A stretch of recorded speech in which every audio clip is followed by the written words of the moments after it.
बहुत समय पहले की बात है। एक छोटे से गांव में गिरी नाम का एक सीधा साधा बच्चा रहता था। वह मेहनती, ईमानदार और बहुत भोला था।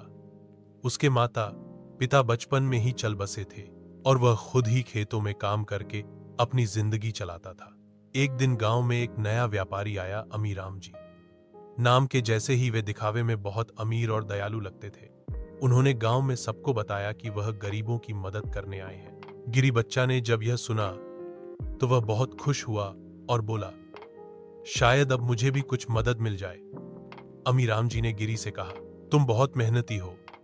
अगर तुम अपने खेत की जमीन मुझे सौंप दो तो मैं उसे अच्छे से चलाऊंगा और मुनाफे में से आधा तुम्हें दूंगा। गिरी को यह बात ठीक लगी और उसने अमीराम जी पर भरोसा करके जमीन का कागज उनके नाम कर दिया। कुछ महीनों बाद अमीराम जी ने जमीन पर खुद कब्जा कर लिया और गिरी को कुछ नहीं दिया। जब गिरी ने पूछा तो वे बोले, तुमने तो मुझे जमीन दे दी, अब ये मेरी है, कोई मुनाफा वुनाफा नहीं। गिरी बहुत दुखी हुआ। गांव के बाकी लोग भी तब तक अमीराम जी की चालाकी समझ गए थे, क्योंकि उन्होंने और भी कई भोले लोगों को धोखा दिया था।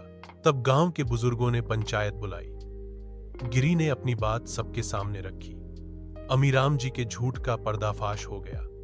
पंचायत ने फैसला सुनाया कि अमीराम जी को गांव छोड़कर जाना होगा और गिरी को उसकी जमीन लौटाई जाएगी। अंत में गिरी को अपनी मेहनत और सच्चाई का फल मिला।